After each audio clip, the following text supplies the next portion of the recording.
How do you think this war will impact Russia's ability to sell arms in the Middle East and beyond? Yeah, it's a great question. I think we're going to see the global arms market change in ways we haven't seen in decades. I think not since the collapse of the Soviet Union, when at that time Russia was also a leading arms exporter right behind the U.S. in terms of overall exports. It's going to be very hard for Russia to market and sell its platforms post-Ukraine. And it won't be for a lack of trying. Arms and arms-related exports makes up typically second only to oil and gas for Russia in terms of its exports. They have a number of clients who are big spenders, like the Egyptians and India. And they've used arms sales to bolster their own domestic defense industrial base. Okay. But they're gonna run into some obstacles. There's going to be, first off, there's sanctions on the Russian defense industry. So it's going to make acquiring some of the components to maintain and build their platforms difficult. They're going to where can they do that from? Well, so Iran, China. Certainly. And so there's also dual use components on the international market, stuff for engines. It'll sort of the bare bones will be difficult for them to acquire.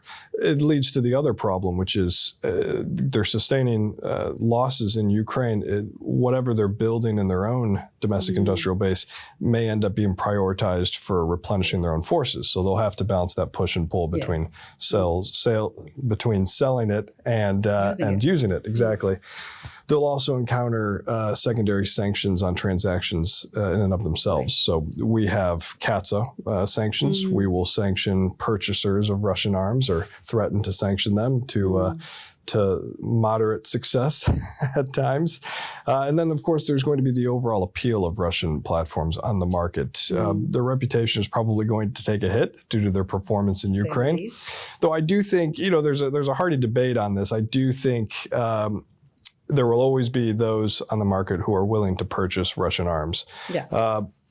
And I think you can make an argument that the Russian platforms in and of themselves are still quite capable. The way they've been fielded has been a little underwhelming. And so I think customers may distinguish between a highly capable air defense system like the S-300 and the S-400 versus how the Russian force overall operated and fielded it. So there's a difference, yeah. Where in the region, who is actually still buying Russian arms and weapons in the region? So the most notable is Egypt, which has diversified away from the U.S. over the past decade or so. They have a number of high-profile purchases from Russia. Most notably was the Sukhoi 35, one of Russia's more advanced fighter jets. There were some issues with this sale, and the Egyptians are reportedly sort of walking away from it.